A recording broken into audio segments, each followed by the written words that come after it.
সুপ্রভাত বন্ধুরা, কেমন আছেন সবাই? আমি অমিত, আর আপনাদের প্রিয় ট্রাভেলার অমিত চ্যানেলে আবার হাজির হলাম নতুন একটা ট্রাভেল ব্লগ নিয়ে।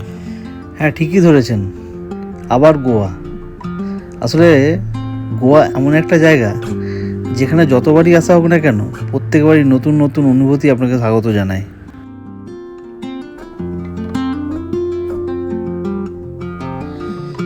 এখন আমার ঘড়িতে সকাল 9:10।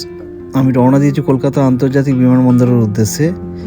আজ আমার ফ্লাইট ইন্ডিগো 6E634, সময় ঠিক 12:05। আমি যাচ্ছি নর্থ গোয়া, তো আমার টিকিট কাটা হয়েছে সাউথ গোয়ার ডাবলিম এয়ারপোর্টের।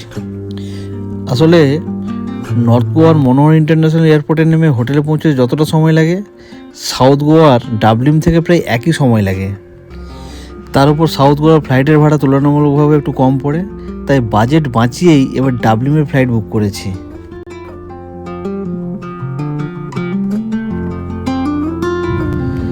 প্রতিবার ভ্রমণের আগে এই পথটা বাড়ি থেকে বিমানবন্দর পর্যন্ত আমার কাছে একটা আলাদা অভিজ্ঞতা। গাড়ির জানলা দিয়ে শহরটাকে পিছনে ফেলে যেতে যেতে মনে হয় জীবনের তাড়াহুড়োর বাইরে গিয়ে একটু নিঃশ্বাস নেওয়া কতটা প্রয়োজন। ঈশ্বরের আশীর্বাদে গত কয়েক বছরে বেশ কয়েকটা দেশ ভ্রমণের সুযোগ পেয়েছি, কিন্তু তবুও গোয়া আমার কাছে সবসময় একটা আলাদা অনুভূতি তৈরি করে।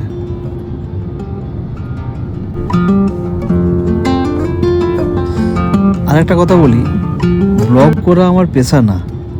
আসলে কোথাও গেলে সেখানকার সৌন্দর্য আপনাদের সামনে তুলে ধরতে খুব ভালো লাগে। আসলে অনেক বড় বড় ট্রাভেল ব্লগারের ভিডিও আমি খুব মন দিয়ে দেখি। ওদের ব্লগই আমাকে অনুপ্রাণিত করেছে ভাবতে, আমি যা দেখি, যা অনুভব করি, যদি সেগুলো আপনাদের কাছে তুলে ধরি কেমন হয়। সেই ভাবনা থেকে আমার এই ব্লগ বানানো। আপনাদের সাথে আমার প্রতিটা সফরের গল্প ভাগ করে নেওয়াই যেন এখন আমার কাছে ছোট্ট একটা ভালো লাগা। ভ্রমণ মানে শুধু গন্তব্য নয়, সেই পথটা যেটা আপনাকে নতুন অভিজ্ঞতার দিকে নিয়ে যায়। প্রতিবারের মতো এবারও সেই পথের প্রতিটা মুহূর্ত আমি বন্দি করতে চাই আপনাদের জন্য, কারণ আমি বিশ্বাস করি ভ্রমণ মানে দেখা নয়, অনুভব করা। অনেকে ভাবে গোয়া মানে পার্টি আর বিচ, কিন্তু আমি মনে করি গোয়া মানে অনুভূতির শহর, যেখানে সকালে শান্ত ঢেউ, বিকেলে সূর্যাস্ত আর রাতের আলোয় ভেসে থাকা মিউজিক সব মিলিয়ে একটা আলাদা অনুভূতি।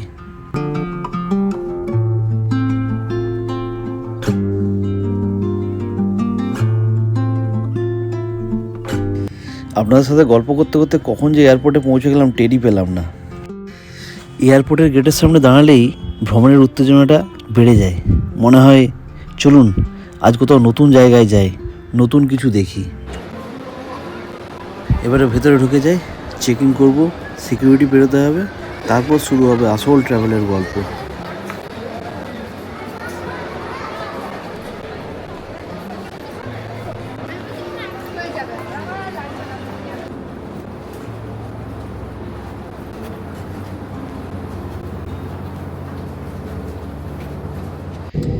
এখন সময় 12:05।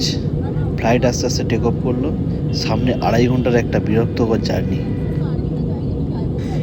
ট্রাভেলের সবচেয়ে বিরক্তকর অধ্যায় যদি কিছু থেকে থাকে তাহলে এই ফ্লাইট জার্নি। যাই হোক, 2.5 ঘন্টা কোনোভাবে কাটিয়ে নিলাম। ফ্লাইট ধীরে ধীরে ল্যান্ডিংয়ের প্রস্তুতি নিচ্ছে। ব্যাগপত্র সংগ্রহ করে ট্যাক্সিতে উঠে আবার আপনাদের সাথে গল্প শুরু করছি। ট্যাক্সি নিয়ে আমাদের হোটেল হলিডে ইন ক্যান্ডোলিনের দিকে যাত্রা শুরু। এখান থেকে ট্যাক্সি ভাড়া মোটামুটি 1,500 থেকে 2,000-এর মধ্যে, একটু দর কষাকষি করে নিতে হয়। এবার চলুন শুরু করি আমাদের এই নতুন সফর। কলকাতা থেকে গোয়া, সাগর, রোদ আর হাসির পথে। ট্রাভেলার অমিতের লেন্সে দেখা এই যাত্রা হয়তো আপনার পরবর্তী ট্রিপের প্রেরণাও হতে পারে। গাড়ি এয়ারপোর্ট এলাকা ছাড়িয়ে মূল রাস্তাতে উঠতেই গোয়ার সৌন্দর্য চোখে পড়তে লাগলো। গাড়ি যতই নর্থ গোয়ার দিকে এগোচ্ছে ততই রাস্তার বাতাসে নোনা হাওয়ার একটা আলাদা গন্ধ। ভারতের পশ্চিম উপকূলে আরব সাগরের তীরে অবস্থিত গোয়া একটি ছোট রাজ্য হলেও অত্যন্ত গুরুত্বপূর্ণ ও পর্যটন সমৃদ্ধ রাজ্য। ভৌগোলিকভাবে এটি মহারাষ্ট্রের দক্ষিণে এবং কর্ণাটকের উত্তরে অবস্থিত। গোয়া মাত্র 3,700 কিলোমিটার এলাকা নিয়ে ভারতের সবথেকে ছোট রাজ্যগুলির মধ্যে একটি, কিন্তু প্রকৃতি, সমুদ্রতট, নদী আর সবুজাভ সৌন্দর্যে ভরপুর।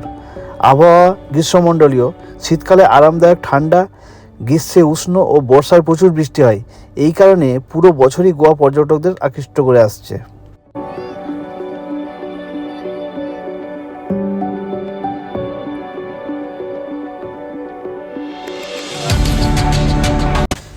সামনে আসছে জুয়ারি ব্রিজ, আকাশ ছোঁয়া টাওয়ার আর সোনালি কেবল দিয়ে সাজানো এক আধুনিক সৌন্দর্য।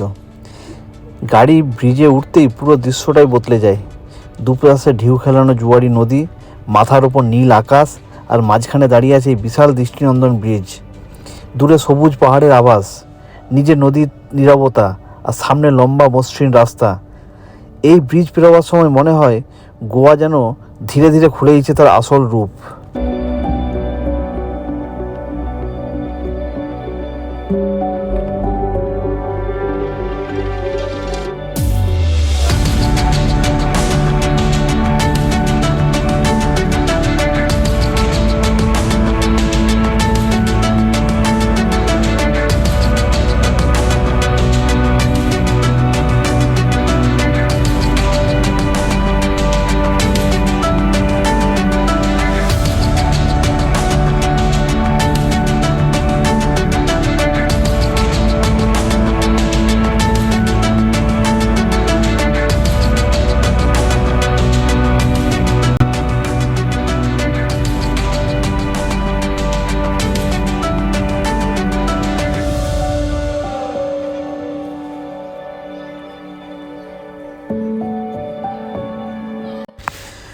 গল্প করতে করতে অবশেষে পৌঁছে গেলাম নর্থ গোয়ার হলিডে ইন হোটেলে, যেটা ক্যান্ডোলিম বিচ থেকে মাত্র 5 মিনিটের দূরত্ব।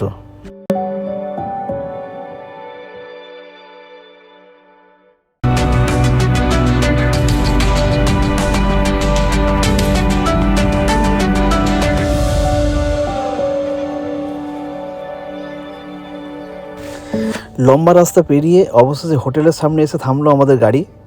দরজা খুলতেই এক আলাদা তাজা হাওয়া মুখে লাগলো। ধীরে ধীরে লাগেজগুলো নামিয়ে নিলাম, আর সেই মুহূর্তে মনে হলো এই ট্রিপটা যেন এখনই সত্যিকারের শুরু হলো। চলুন এবার হোটেলের ভেতরটা এক্সপ্লোর করতে ঢুকে পড়ি।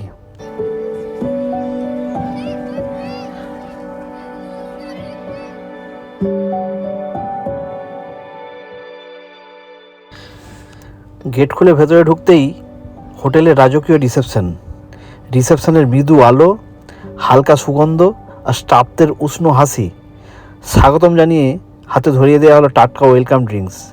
মুহূর্তের মধ্যেই চেক ইন প্রক্রিয়াটা শেষ হয়ে গেল।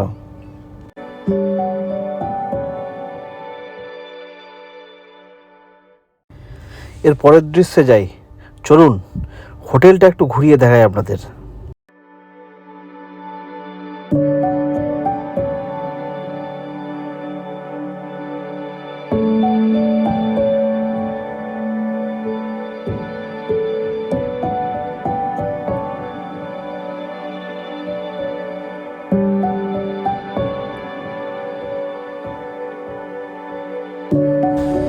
রুমের গেট খুলে ভেতরে ঢুকতেই মনে হলো যেন ছোট্ট সিনেমা সেটের মধ্যে ঢুকে পড়লাম।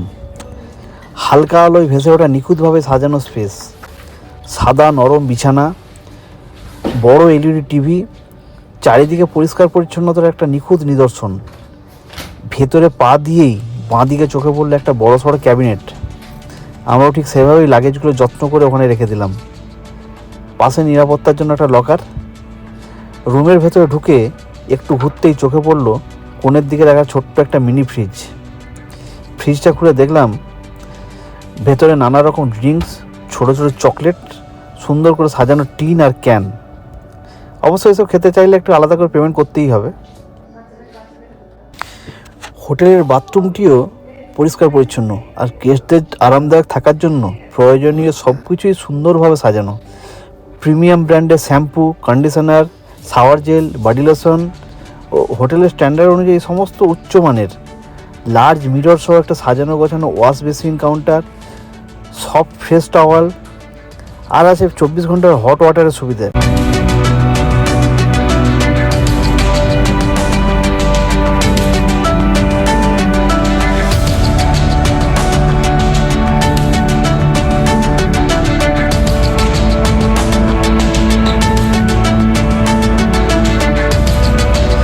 ব্যালকনিতে দাঁড়িয়ে বুঝলাম এই ভিউটাই হয়তো গোয়ার ট্রিপের একটা বড় উপহার। দুপুরে রোদের নিচে সুইমিং পুলটা যেন নীল কাঁচের মতো ঝকঝক করছে। চারিদিকে ঘন সবুজ নারকেল গাছ, রিসর্টের শান্ত পরিবেশ আর নরম বাতাস, সঙ্গে দরকার 1 কাপ চা। পুলের পাশে সাজানো সানবেড আর ছাতাগুলো দেখে এমনই একটা লেজি ভাইব আসছিল যে ইচ্ছা হচ্ছিল ব্যাগ রেখে সোজা নেমে যাই।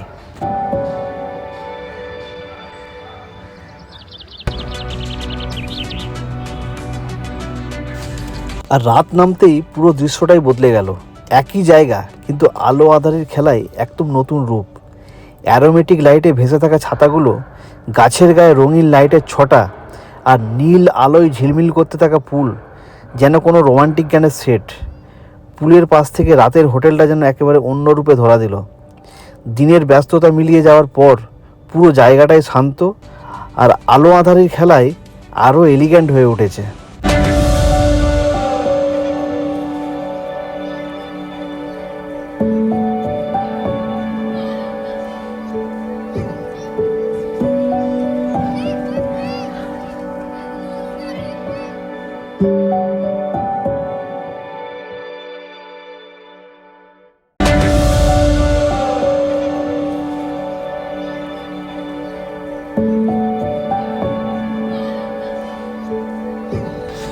দূর থেকে হোটেলের বিল্ডিংটা দেখলে মনে হয় একটা সিনেমার সেট। পরপর ব্যালকনি, সাদা আর্চ ডিজাইনের দেওয়াল, আর নরম আলোয় ভেসে থাকা প্রতিটা ফ্লোর, যেন প্রতিটা জানালার পিছনে আলাদা আলাদা গল্প লুকিয়ে আছে।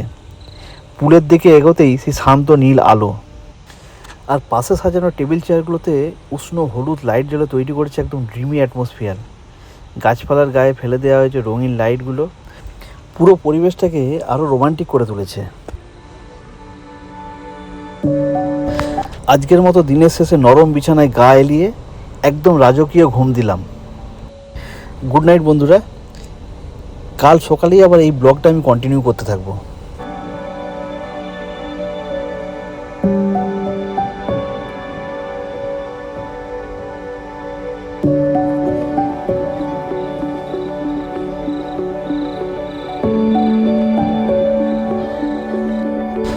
এবার নতুন সকাল, ক্যামেরা অন হতেই আমি যেন এক নতুন ফ্রেমে ঢুকে পড়লাম। গুড মর্নিং বন্ধুরা। হালকা রোদ, পাখির শব্দ, আর তাজা বাতাসের মধ্যে নতুন দিনের শুরুটা রিফ্রেশিং।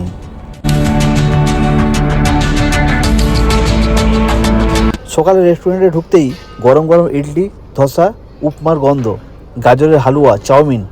পাশেই লাইভ কাউন্টারে শেফ ব্যস্ত omelette, crumble egg, sunny side up বানাতে।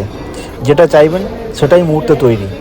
এছাড়া আছে bread counter, toast, croissant, muffin, pastry. এক কথায় মিষ্টি দিয়ে দিন শুরু করার জন্য পারফেক্ট। যাদের একটু হালকা কিছু ভালো লাগে তাদের জন্য ফ্রেশ কাট ফ্রুটস, পাপায়া, ওয়াটারমেলন, পাইনঅ্যাপেল, সঙ্গে জুস। আর ভারতীয় স্বাদের জন্য ছিল আলু পরোটা, পুরি, সবজি, পোহা। যা খেতে ইচ্ছা হবে খেতে পারেন। হ্যাঁ, ট্রিপের সকালটা একদম ঠিক শুরু হলো। সবশেষে কফি মেশিনের সামনে একটু ভিড়, গরম ক্যাপুচিনো বা ফিল্টার কফি নিয়ে বসে পড়লে পুরো ব্রেকফাস্টটা যেন কমপ্লিট হয়।